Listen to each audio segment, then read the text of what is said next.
Hello, and welcome back to the Mind and Money podcast. I'm Sherry, a financial coach. And I'm Val, a financial planner. And today we are talking about time management. So things that we do, things that we've tried perhaps that haven't worked. I have been to countless seminars where typically a male speaker gets up and says, this is what I do and this is what my days look like. And they've shared their Outlook or Google Calendar, and it's been like lunch, start my day, follow-ups, client meetings, done my day. And that's great, but that's not feasible to do every day. So I've set myself up for failure many times by trying to structure my days perfectly. And then my schedule changes. We have Grant 50% of the time. So those bus days are different. Like there's certain things that you can do, but then life happens. So have tried different things. I do like the Pomodoro method. I probably said it wrong. Pomodoro? I don't know. So it's 25 minutes of focus time, 5 minutes of a little break. I find even just setting a timer on my phone and not touching my phone for that timer, but then sometimes I need to look something up that is on my phone and all of a sudden I'm down a rabbit hole. So Be Present, that app has been great. Yep. So not living by one hard and fast technique. No.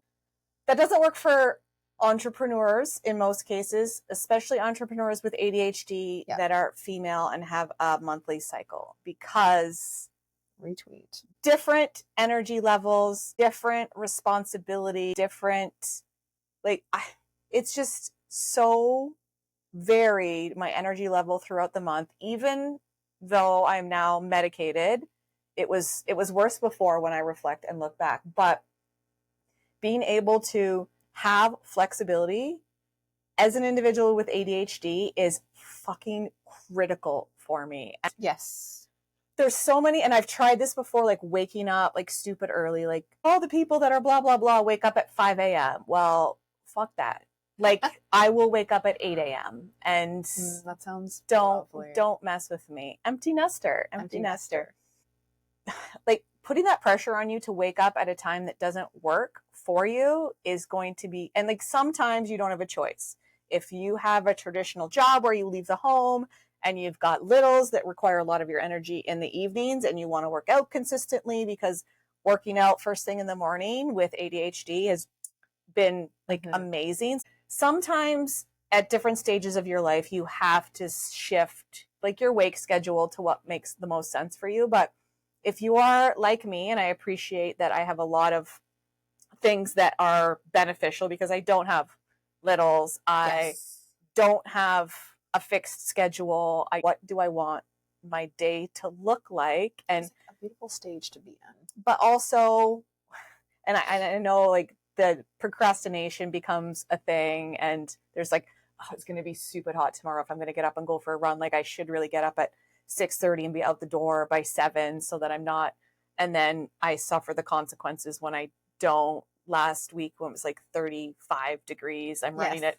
9:30 and it just like dripping extra sweat in sweat. And I do find lots of procrastination in the mornings. And if I have an appointment or a meeting at 11 or 12:30 or 1, your day starts later. I see. It's like that's something I have this at 1, but first I'm going to do this, this, and this. And then before my meeting, I want to do this. And like it doesn't always work out. And sometimes that's me working into the evenings. It's maybe the heavier day. And the next day. I love your 8 a.m. wake up. I think my body will love that one day for it. But currently, I feel like if I'm not awake before the majority of my household, then I'm jumping on the train, kind of like chasing it down and jumping on it versus being on it when it takes off. So I love getting up before everyone else does. I love the quiet. I would love to be more consistent at it, but I also love sleep. And I find myself working a little bit later, so then I'm trying to catch up on things by working later, but then I want to be up earlier, so I'm not giving myself enough, and it's not sustainable. I need to go to bed sooner. Yeah, and that bedtime procrastination is a lot of, like, it happens a lot of times to ADHDers, especially that have like lots of busy things to take care of, because it's like that you have that quiet time in the morning. So if you wake up at 5 a.m., yes, you can have quiet time in the morning before your household wakes up, but you can also have that quiet time at midnight when your house is Yes. asleep, and those two things are very conflicting Yes. priorities. Yes. So time management, I have little stops in my brain too where I don't want to be on my phone past a certain time. Typically pretty good at it. Ideally it's going down at like 9:30. And Yep. then in the morning, it's ideally not the first thing that I look at either. Yep. It's aside. I'm starting my brain a little bit clearer because it can get so loud if I'm on my phone. Yeah. So busy, so fast. So if I can just have a bit more peace. And I essentially have I have notifications for text messages and like a few communication apps. So like if people are trying to get a hold of me, I will get notifications, but I have no notifications for anything. Like, so I have enough anxiety that I am not, like, I don't have that ADHD running late for everything, because it's partnered with the anxiety of, oh my God, I can't be late for anything because everybody will hate me. But I've got that just in time. So bless your heart, I have the other one. You're often late for our scheduled podcast 100%, days. yeah. But I'm preparing for my day like you're going to arrive precisely on time. But you also shoot me that like on my way or leaving now, or so I know. But I was rushing, and you might, like, if you watch the videos, like my hair's always some stage of damp because it's like that just in time, but not just in time with dry hair. Right. It's like I'm ready, but I'm not perfectly ready, even though you're not. So like if you arrived on like the scheduled time, I would be even more drown rat looking. So it's like I just in time. If my husband tells me that he wants to leave at 11, I am ready at 11. So it's like I'm able to get ready on time, but when he says 11, he probably means 10:45 because he's a leave early. Okay. And I'm a leave like just in the nick of time, unless we're going to the airport and then I have to be 7 hours early. But if it's more of like a family thing, then I'm in the nick of time. But if it's more and by family I mean like Grant's baseball, then okay, we have to be there. So I'll back it out. And Travis is a leave early. And when it comes to things like today, I have this mindset of, well, I can get that done. I can get that one more thing done, and then it's not there for me when I get home tonight. Yeah. So I have to stop doing that. I have to take one thing out of that equation and go do one thing less. So I saw this video on, I think it was TikTok recently, where the person says that like somebody was asking like, hey, what time are you going to be over? I think they were having like a games night at their friend's house, like something casual, right? And like, so like something like this, like if you're a little bit late, we still figure out how to get the things done in the time. So it's like this person was supposed to go to a games night and there was no like set time. And it was like, okay, it's noon. And what they want to know what time I'm going to be there. And my inclination is to tell them that I'd be able to be there at 5:30. Okay. And then they actually started writing down, okay, so between now and then, I need to. Oh, yes.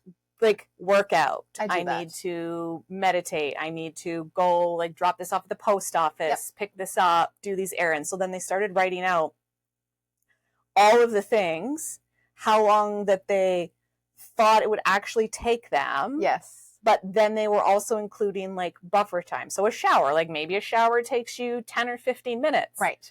But how long does it take you to pick out your clothes, get ready, like get all the supplies that you need, be able to spend a little time in your bathrobe or your towel after and like dry your hair and like put your makeup on or do your skincare routine. So it's like that 15 minutes quickly expanded to like half an hour or 45 minutes because we don't think of like the transition time. So they were just like, and they also mentioned to figure out how long tasks actually take you, because that's the big challenge, right? We have this positivity that I can get ready in 10 minutes. It'll be fine. I need to leave at 10 and it's 9:30 and I can sit here and scroll on my phone and like sip my coffee for 20 minutes. It's fine. But then, so what they recommended is figuring out how long you think it's going to take you. And then setting a timer for actually 3 times as long. So if you think it's going to take you 10 minutes, set a timer for half an hour and then go about have your shower, do your thing, and then see how long it actually took Ooh, you. They also said you interesting. can use like a stopwatch and like count up, Yeah. so you can actually see. Yeah. It's like that awareness of how long things take you, Yes. removed from that positivity of I can do this. Like, But we can also get a lot of things done in a short amount of time if we need to. if we need to, under If we like need to. Under pressure. Under pressure is like It's magic. it's magic. And We I do truly are magic. I've had a like timer in my, like a visual timer in my Amazon Save for Later for the longest time, and Yes. it's like that visual. So if you set it for half an hour, like half of the clock is like in a color, and then you see it like slowly tick away. I do timer on my microwave, but that would be a better visual. And I do like the watch setting that I have on my Apple Watch has a timer where I can just like click it really quick. And I know I need to use a timer for everything, timers and reminders and alarms for everything that is time sensitive. Mm-hmm. If I am cooking pasta, mm-hmm. if I have something on the barbecue, yes. if there's start the laundry, I need to remind myself to put in the dryer. Yeah. And I'm usually pretty good at that because I try and do it on the same day every week. So you're just and always going down there. Also creating that external accountability with my husband being the laundry folder, and he normally does it on like a specific day of the week. So I'm like, okay, this is laundry day. He's going to fold it. I have to make sure that it gets done. So that ways to add increased like external accountability. So if somebody's going there with you, like, can they call you and remind you, like, what support systems do you need to help you be on time for things and show up for your commitments? One post in a Facebook group is somebody actually said, everybody around me, I have trained them so that they know if I need to leave the house at 9 a.m., they need to tell me, at least give me a 60 to 90 minute buffer. And just like, and that for me, it's like, that's good. But then if that person forgets and you're late, then are you putting the onus on them? So figuring out like timers, alarms. Yeah. I do block certain things in my calendar that are reoccurring. And when I find I'm like, June was a really crazy month for me and there's a lot that I need to do to get back on track, I have a lot of time blocked to do that. Yep. The flexibility, creating that space, huge. Timers. And then what other supports help you to, so you said you've got time blocked coming up. What things will help you to actually make sure you get those done? So setting a timer and having like mini work sprints with myself. So I have done some group work sprints and those are great. You just can't always have those all the time. Actually, there was some sort of company that did that, but anyways. I think there is, like, there are businesses that actually, like, you pay a monthly subscription fee and you get access to like body doubling sessions. But for me, if it was a bunch of strangers, I'd be like, and it's a group of people and I really have no like commitment to them, that wouldn't, even if I'd invested financially, that wouldn't be enough of a motivator. I would need, like, I am going to like hop on Zoom with you at this specific time and we're going to just like 2 minutes to talk about what we're going to do and then do it. And then a summary at the end. That I need that body doubling to have more like personal connection. Yeah, I would agree. Things like I need to do a dump run and a donate run. So the dumps only open on Saturdays. And if I can loop it into one trip, that's all in Tilsonburgs. Those pieces, that's not work related, obviously, but there's having someone, whether it's like a friend come help or a sister, or I'm bringing our nephew to come help with a couple things, having that person there, then it's like, okay, this has to get done now. Like we're using this time to get this done.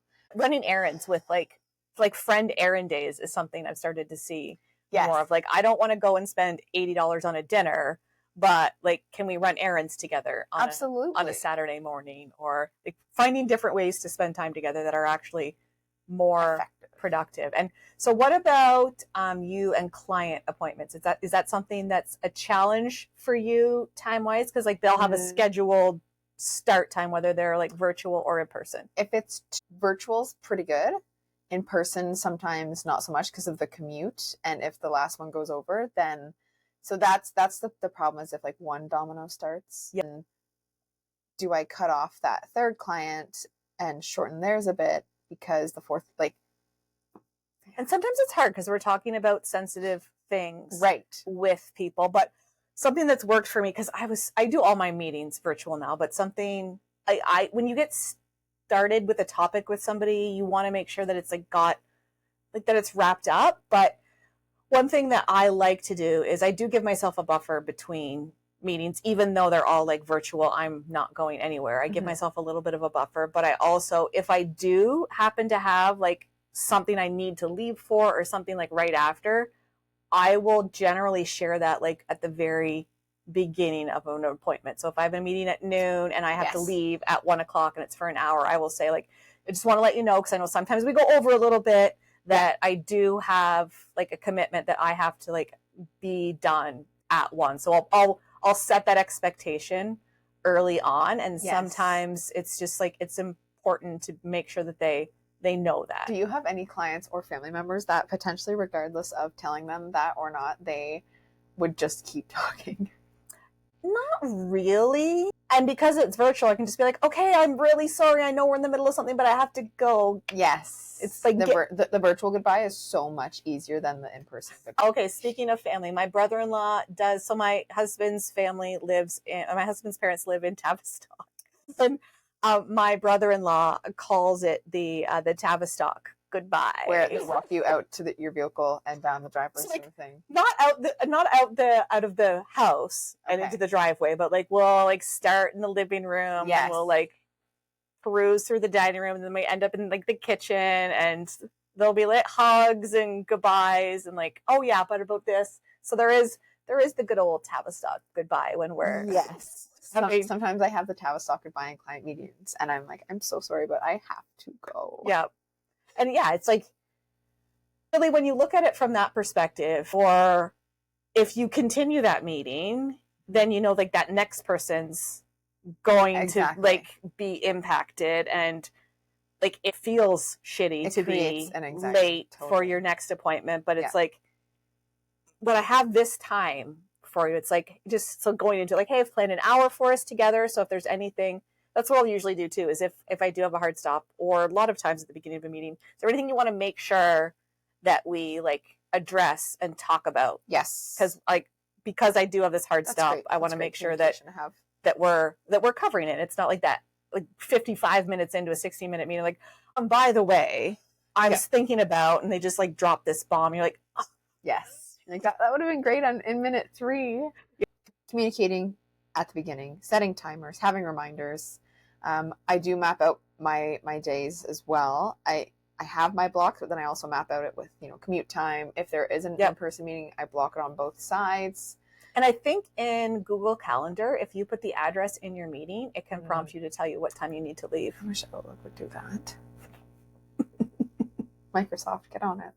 Yeah, so that's something else to consider too, because like a commute you might think is normally 20 minutes. Yes. Maybe there's an accident and maybe it's going to take longer. So I think if you have it in Google in your calendar, it will then say like, hey, by the way, you need to leave earlier. There's this like delay. Yes. I've never actually done that, but I think that's how it works. Okay, noted. So maybe so for me, I use my Apple calendar, but I actually enter things in my Google Calendar, and then my Google Calendar feeds to my Apple Calendar. So maybe you could link like a Gmail calendar, like a Google Calendar with your Outlook calendar with Microsoft. So maybe the two of them could somehow work together. Yeah, interesting. There's so many different things that you can do. And one thing is like the same thing is probably not going to work for everything. And the same thing might work really good for 2 months and then just be crap. So don't be afraid to try different things, try new switch it up, and try paper versus electronic. Like that's been a big thing for me too. I do better with electronic, but I miss paper, like agendas and such. Yeah.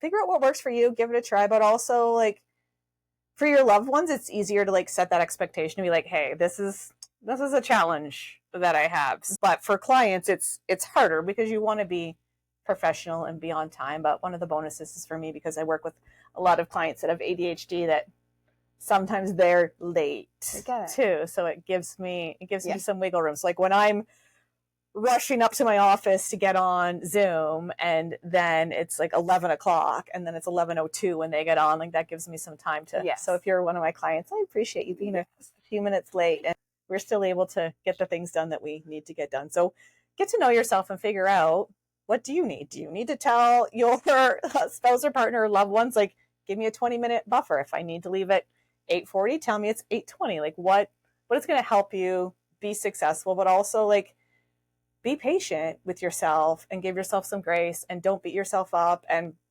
if you're in a client facing business like Val and I are, having those clients that are understanding because they understand the way your brain works. That's why I love working with fellow ADHD entrepreneurs, because they get it and they understand, and they've got more grace for me and more wiggle room. And if you've got clients that are like,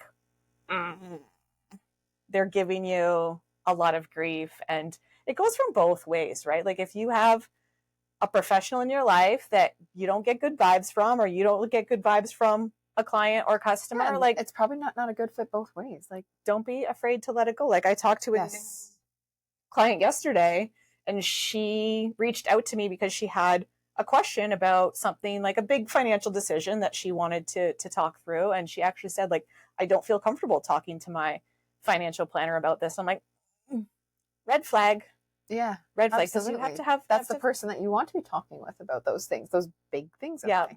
Yeah. So then like she's bringing me in, which is great. And we had a great conversation, but she was having to like share all those things with me that her planner would have already been privy to because she wasn't comfortable. So it's like, if you don't have a level of comfort with somebody, especially somebody related to your finances, don't be afraid to move. And here's the thing, I have moved financial planners before, and you don't actually have to do anything. So if somebody is managing your finances, your investments for you, and you want to move, the person you're moving to will manage all of that. And I did get a not so nice email from the people that I moved from, but for me, that nasty email was like the final nail in the coffin. That really, yeah, they're just like, we weren't aware that you were unhappy with our services. When I've had some clients that maybe I haven't been able to contact, so their policy will all of a sudden transfer. And I'm like, that's okay. I didn't have a number for you. I couldn't find you on Facebook.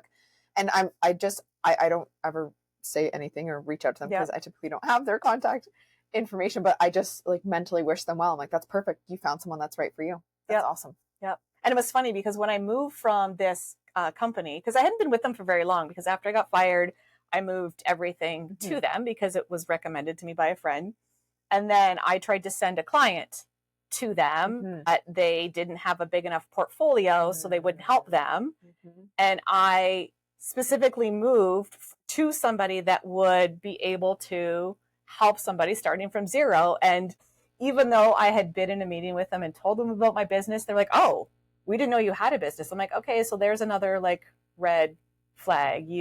Because we were small potatoes to them, right? And so you're still potatoes. If you don't get a good vibe from your financial professionals, for any professionals, your furnace company, there's other people out there. There are people that are going to serve you at a higher level and you're going to feel comfortable with. So random turn on our time management. So that time management.